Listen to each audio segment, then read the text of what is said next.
Gente, eu me propus a fazer esse vídeo porque eu estou fazendo uma série de vídeos sobre esse assunto da religião como sendo castradora. E tem muitos sites aí, muitos vídeos, sites também, mas vídeos aqui no YouTube de gente expondo a sua opinião. Vamos ajeitar aqui o foco, né? Expondo aqui a sua opinião de que a religião, ela é essencialmente má, ela é uma praga, a religião, ela é um câncer, né, uma doença, e que ela é essencialmente má. Quer dizer, o Velho Testamento é um livro que fala só de canalices, e o Deus do Velho Testamento é um Deus vingativo, sanguinário, justiceiro, malvado, safado, sem vergonha, né? Então eu fico pensando assim, vamos ver aqui essa passagem de Números 30. Sabe o que acontece? Aqui, é essa que vocês estão vendo aqui agora, ó. Números 30, né? A vitória sobre os midianitas. Quer dizer, aqui a gente está vendo o povo de Israel no deserto, né? Os hebreus no deserto, e vai falar de uma guerra com os midianitas, né? Todos os livros sagrados de todas as religiões falam de a guerra, porque a guerra é um arquétipo, né? Então existe um questionamento. Emanuel Swedenborg, ele vai questionar se ele vai dizer que muitas dessas guerras que aparecem no Velho Testamento não são históricas, não aconteceram de verdade, elas simbolizam uma outra batalha espiritual, né? Uma batalha entre o bem e o mal, enfim. Não é bem isso, mas eu não vou falar sobre o sentido interno dessa passagem. Sabe o que acontece? As pessoas, elas se deixam enganar por um charlatão, um pastor, um padre, um papa, um líder de seita, um suposto iluminado, né? Aí o que acontece? Essa religião de canalhas, né, vai sugar o sangue dessa gente, vai vampirizar a energia dessa gente. Que se você se entrega a uma seita, né, a um charlatão qualquer que promete mundos e fundos se você der o dízimo, né? Se você fizer tantas semanas lá de campanha, né? Aí vai prometer mundos e fundos se você der o dízimo para ele. Você não está nem aí para saber o caráter desse homem, né? Você acha que Deus aceita tudo? Você está vendo que o cara é um ladrão, é um canalha, né? Tem ligação lá com justiceiros, não, com milicianos, tem ligação com tudo que é de ruim. Usa o dinheiro para se promover, para abrir canal de televisão. Então a pessoa está vendo que o cara é um sujeito de moral questionável. E está achando que esse sujeito é um servo de Deus. Então a pessoa se entrega nas mãos de um charlatão. Esse cara vai sugar a energia, o sangue, até a última gota. A pessoa, quando tiver um bagaço, vai dizer: religião é ruim. Mas é claro, não é a religião que é ruim. Você que é ruim, né, que procurou um cara que é malvado, né? Porque você se afinou com ele. Porque quando você tem realmente um discernimento, quando a pessoa realmente ela está imbuída de uma busca séria, né, ela não vai acreditar nesses caras. Entendeu? Me desculpa, mas comigo não aconteceu. Eu até fui evangélico durante um tempo, fiquei doente, entendeu? Mas consegui me recuperar. Hoje eu não sou mais evangélico, hoje eu sou budista cristão, né? Quer dizer, eu estou cada vez mais me convertendo ao budismo, porque o cristão realmente é malvado. As pessoas do mundo cristão, tanto católico quanto protestante, evangélico, são pessoas malvadas. Na sua maioria, talvez existam raríssimos casos, raríssimas exceções, mas o mundo cristão, de um modo geral, se tornou um antro de gente malvada. Eu sei que é. Entendeu? Mas será que a culpa é de Jesus? Será que a culpa é de Deus? Será que a culpa é da Bíblia? A culpa é do Velho Testamento? Né? Será que a religião é essencialmente má? Será que as pessoas evangélicas e católicas são malvadas por causa da Bíblia? Porque a Bíblia diz que elas têm que ser malvadas? Então vamos ver aqui esse trecho aqui. né? Você vê, a maioria dos evangélicos é a favor vai votar em Bolsonaro, um cara que é racista, que é misógino, né? Que é a favor do linchamento, da ditadura, né? O evangélico apoia golpe, apoia linchamento, gosta de racismo, gosta de gente que chama negro de macaco, mas é porque são pessoas malvadas. Não é porque a Bíblia diz que elas têm que ser racistas. Entendeu? A Bíblia não diz que elas têm que ser racistas. É muito injusto você pegar um livro milenar e dizer que a culpa é da Bíblia ou a culpa é da religião, que é essencialmente má. Entendeu? A culpa é das pessoas que são malvadas. Entendeu? E usam a religião. Inclusive tem gente que... Entendeu? O Swedenborg, o Emanuel Swedenborg, que é um autor que eu estudo, ele fala daqueles que têm do prazer de dominar pelas coisas da religião. Entendeu? Mas isso aí pode acontecer com a arte também. Tem gente que faz mau uso da arte, né? Que quer enganar, ludibriar e fazer propaganda ideológica através da arte. Hitler usou a arte. Né? Isso também acontece com a ciência. Tem gente que faz mau uso da ciência, né? A ciência, você pode usar a radioatividade para fazer para fins benéficos, né? Mas você pode fazer uma ogiva nuclear, né? Então não é porque a ciência é malvada. A ciência não é malvada, a arte não é malvada, a filosofia não é malvada, a religião não é malvada, o ser humano é que é mau. E exatamente esses setores da cultura, eles refletem exatamente aquilo que há de melhor no ser humano, né? Só que algumas criaturas existem, eu tenho que ser maniqueísta, existem pessoas que são do bem e pessoas que são do mal, e essas pessoas que são do mal às vezes são as mais religiosas, né? Mas também podem ser ateus, entendeu? Existem pessoas do mal que são ateus, gostam de ciência e gostam da ciência maltratando bichinho, fazendo vivissecção em laboratório, acha normal pegar um ratinho e abrir ele vivo, sem anestesia, entendeu? Para experimentos supostamente científicos, usar peixe e congelar ele no nitrogênio, né? E acha isso normal, entendeu? Mas é a maldade.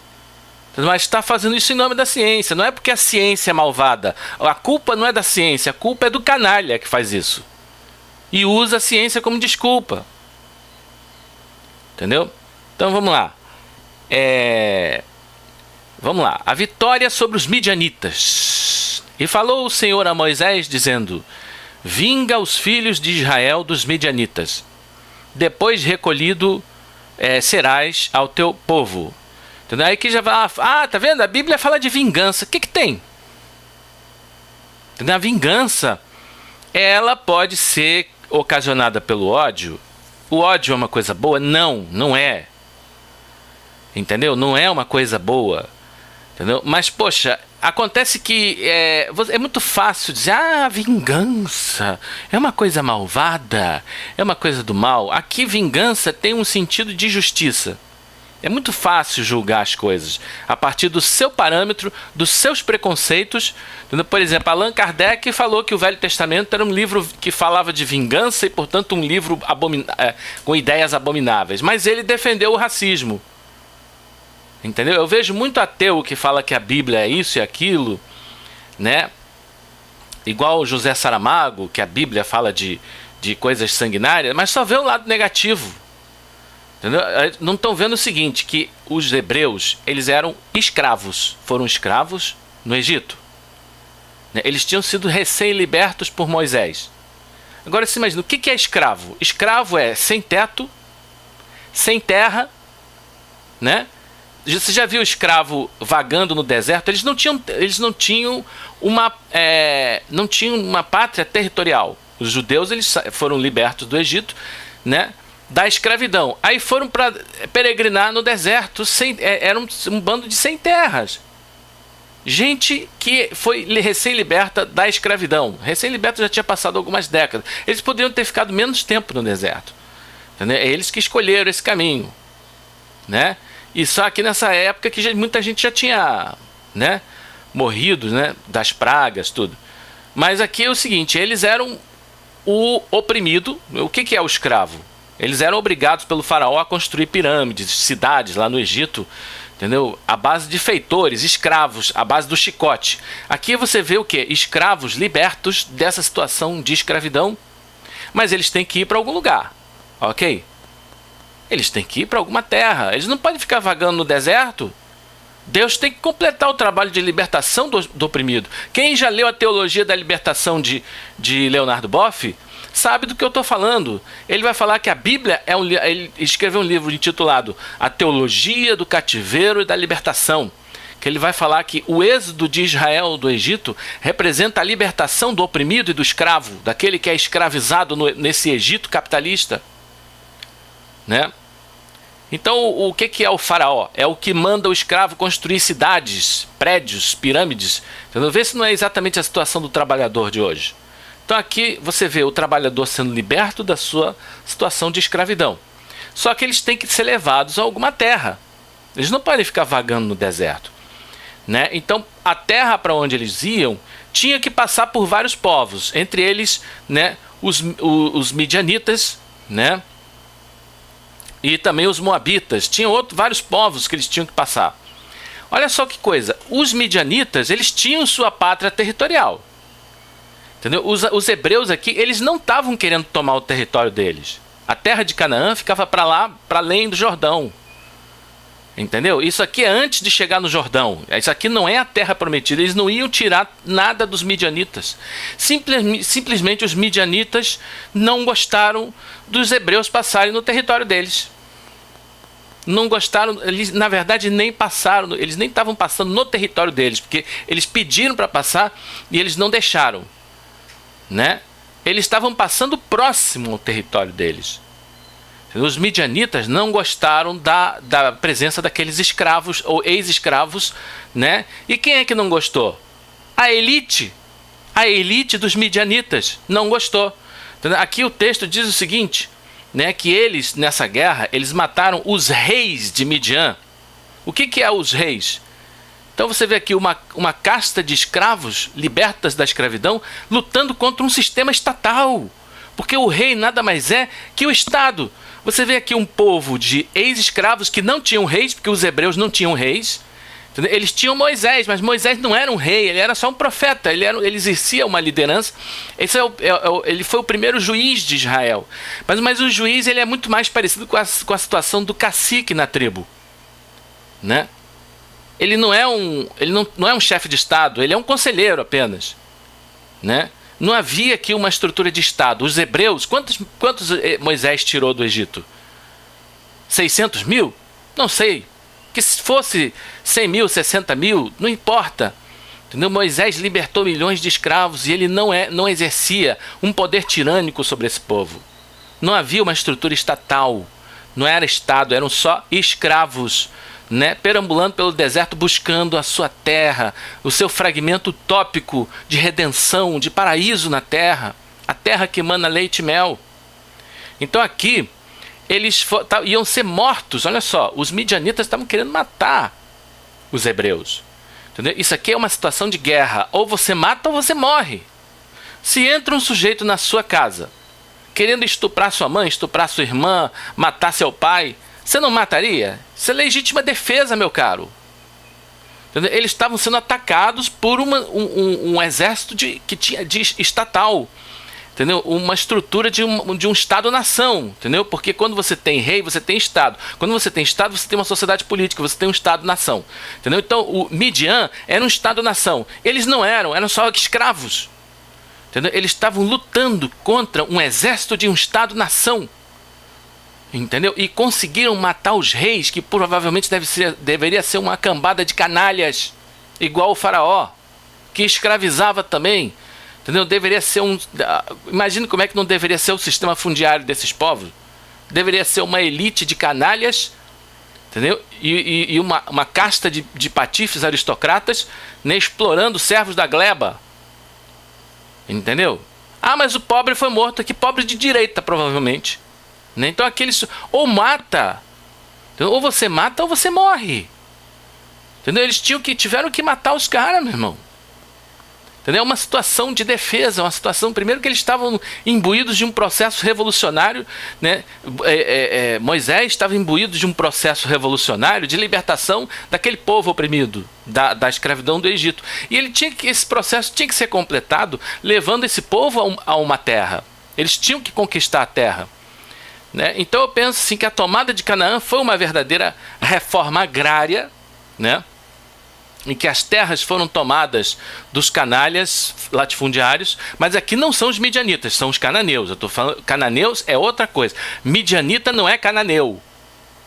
O Midian não está aqui na terra de Canaã. Midian é um outro. Isso é antes de chegar. A terra de Canaã é para além do Jordão. Tá? Aqui é o seguinte: eles não iam tomar Midian. Midian, eles estavam querendo exterminar os hebreus. Eles estavam querendo, fazendo armadilhas. Então o que eles fizeram? Mataram, porque mas mataram todos os homens. Claro, se deixasse, vamos supor que deixasse 10% de homens sobrevivendo. Esses 10% podia formar uma milícia contra eles de nós. Ia ser uma situação de guerra eterna. Eu não estou dizendo que isso é bonito ou que eu acho bonito matar. Entendeu? Aqui é só uma situação de guerra, meu querido. Se você não gosta de guerra, entendeu? Então vai ler um livro de um gibizinho da Mônica. Não lê a Bíblia realmente. Mas você também não vai poder ler a Ilíada de Homero, não vai poder ler a Odisseia de Homero, não vai poder estudar história, não vai poder estudar nada. Você quer viver num mundinho de cor-de-rosa que não tem guerra? Então vai ler um gibi do Mickey. Entendeu? Realmente a Bíblia não é um livro para você. A Bíblia é um livro para gente madura, que sabe ler Shakespeare, que sabe ler Homero, entendeu? Tem guerra, o mundo tem guerra, entendeu? Então é isso que eu... Agora, dizer que a religião é o câncer por causa disso, pelo amor de Deus, né? Aí está dizendo o seguinte, vamos continuar aqui o texto. E foram dados aos milhares de Israel 1.000 de cada tribo, 12.000 armados para a peleja. Moisés os mandou à guerra, 1.000 de cada tribo, e com eles Finéias, filho de Eleazar, o sacerdote, com os vasos do santuário e com as trombetas do alarido na sua mão. E pelejaram contra os midianitas, como o Senhor ordenara a Moisés, e mataram todos os homens. Infelizmente, gente, é terrível isso. Entendeu? Eu sei que mas são escravos matando o quê? Capatazes de reis. Né? O cachorrinho é mais ou menos assim. Aqui são milícias estatais, né? Contra escravos. Eu acho fantástico, eu acho uma coisa fantástica um bando de escravos matar uma milícia de um Estado-nação. Eu acho incrível isso, cara. Eu acho revolucionário isso. Eu não estou dizendo que eu gosto da morte, ou que eu desejaria a morte dessa gente. Entendeu? Mas assim, você tem que ver também o outro lado da moeda. É só isso, tá? Mataram também, além dos que já haviam sido mortos, os reis dos midianitas, destruindo o Estado. Isso é uma coisa anarquista. Entendeu? Você vê uma sociedade anárquica, que não, os hebreus eram uma sociedade anárquica, eles não tinham reis. Entendeu? Se eles não tinham reis, não era Estado-nação, não era uma estrutura estatal, não era uma sociedade política. Entendeu? Então você vê escravos lutando contra uma estrutura estatal. Para mim é uma revolução anarquista. É uma revolução libertária, né? E mataram também, aqui o texto do verso 8, mataram também, além dos que já haviam sido mortos, os reis dos midianitas, a Evi e a Requem, e a Zu e a Hur, né? E a Reba, 5 reis dos midianitas. Também a Balaão, filho de Beor, mataram a espada.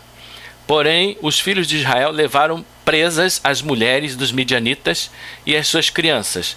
Também levaram todos os seus animais e todo o seu gado, e todos os seus bens, e queimaram a fogo todas as suas cidades com todas as suas habitações e todos os seus acampamentos. Né? Então aqueles levaram as mulheres, mataram os homens e levaram as mulheres. Era comum você tomar despojos nas guerras e fazer do inimigo de guerra escravo.